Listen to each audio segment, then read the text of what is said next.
छत्रपती शिवाजी महाराजांचा अवमान करणाऱ्या प्रशांत कोरटकरला तेलंगणातून अटक। कोरटकरला घेऊन पोलीस कोल्हापूरच्या दिशेने रवाना। आज कोर्टात हजर करणार।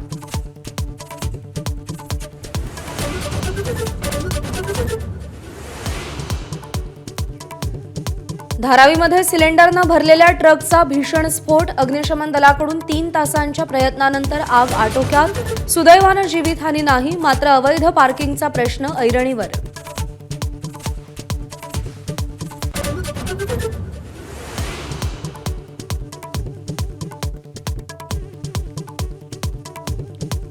कुणाल कामरावर गुन्हा दाखल झाल्यानंतर खार पोलिसांची कामराला चौकशीची नोटीस। तर आपण कुठेही लपलो नाही आणि माफीही मागणार नाही, कुणाल कामराचं अधिकृत स्टेटमेंट।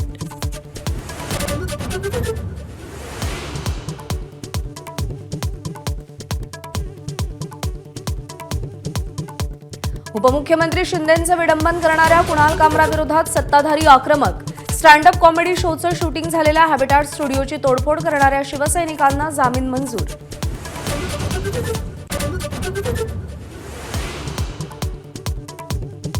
दोन 2014 मध्ये ठाकरेंची शिवसेना कौरवाच्या भूमिकेत म्हणून युती तुटली।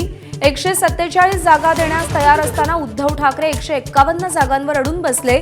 युती तुटण्याचं कारण सांगताना फडणवीसांची ठाकरेंवर टीका।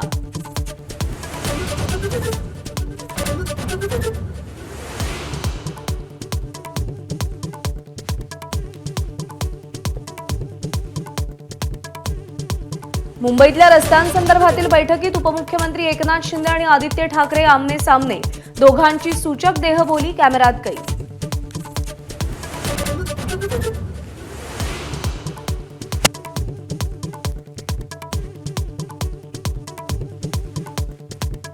नागपूर हिंसाचारातील आरोपी फहीम खानच्या घरावरील कारवाईला कोर्टाची स्थगिती। सुप्रीम कोर्टाच्या नव्या गाईडलाईनचं उल्लंघन केल्याची फहीम खानच्या आईची याचिका। तर जामिनासाठी फहीम खानचा कोर्टात अर्ज।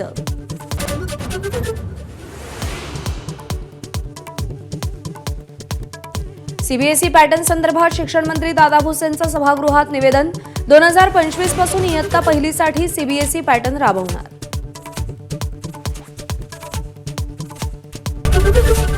एबीपी माझा, उघडा डोळे बघा नीट।